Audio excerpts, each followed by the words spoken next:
So my friends, in this video we're looking at this carbon fiber slider. Now this will add some seriously smooth effects to your video footage, and it's a very affordable price, but there's also some other brilliant features about it which I'll go through with you in a second. But this is the type of footage that you can expect to produce with this slider. So this is completely programmable. You can speed it up or slow it down and have a gentle slide, or you can have something a little bit more rigorous. You can have it straight or you can have it panning. So let's take a closer look and I'll show you what's in the box.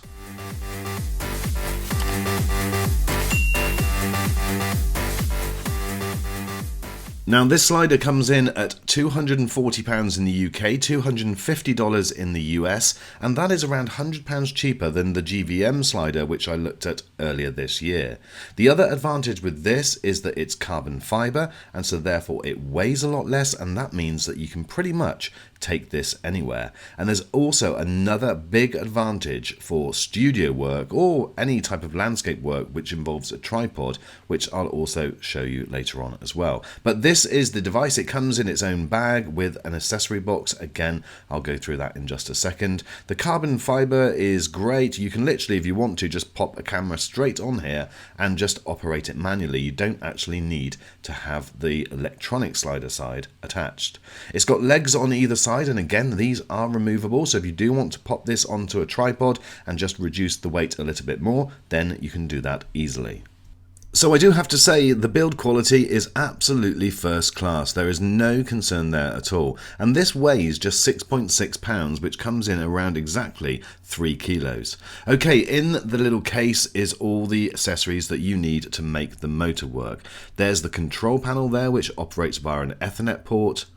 Here is the Ethernet cable, which again is a good quality one. There's also a USB cable, which you can plug this into any USB power bank or juice pack or even a plug. You don't actually need to use a remote battery. This is the track, which I'll show you how to install in a second. Again, it's very simple. And finally, this is the motor, which makes all of the movement happen. I'll show you how to attach the belt to this and plug in the Ethernet cable to get the communication to the control panel, which will then give the movement. Okay, there are a little bit of things that you do need to set up. There's 2 plates which will be included within the bag.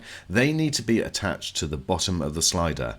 What you're then going to do is put the belt through the lower end of this, and if I loosen that, you can see if I spun it round, loosen these screws, and then pop one end of the belt through here.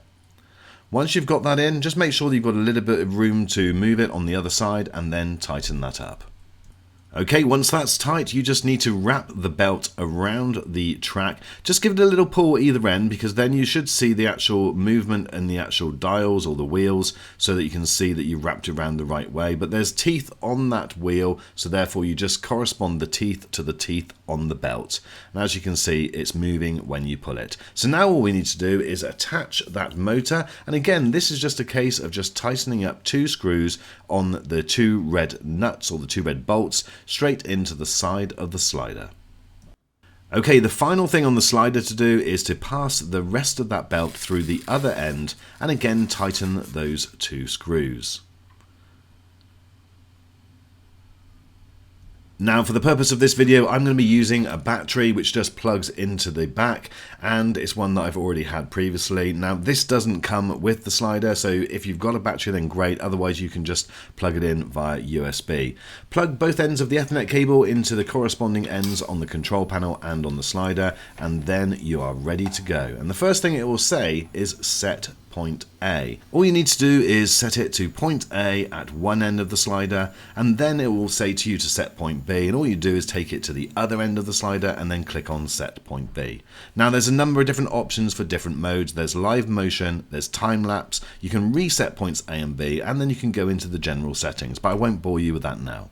Now, depending on exactly what you're going to be doing with the slider, you can set it to different lengths of time, and that can really be anything. It can be anything from a few seconds to many, many minutes. So if you are doing a time lapse, for instance, then you can control it very simply. You also have mechanical controls on the slider. The middle bar can be set to either side, up, down, or going straight across the middle as it is now. With it straight across the middle, the camera will literally slide from left to right and there'll be absolutely no movement in the camera or the lens.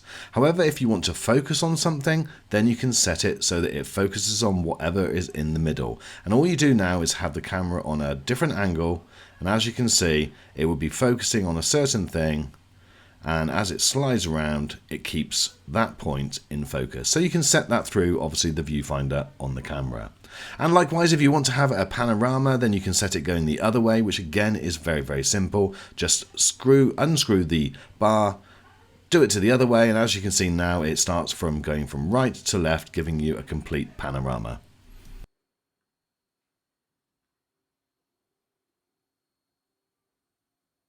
So just to summarize, these are the three actions that you get. The top left will be the one that's focusing on something in the middle, the top right will be the panorama, and obviously the bottom is the one that's going completely straight. So it does give you an awful lot of flexibility.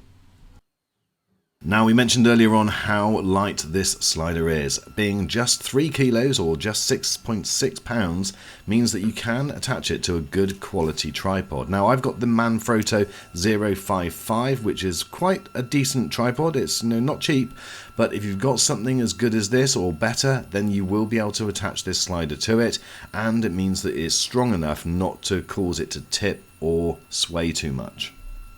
Now, I've added a little attachment to the bottom of the camera, and you can see that probably just takes it just over the edge, and you are getting a little bit of movement when it's at the extreme ends, but it's still perfectly fine, and you can probably deal with that in post-production.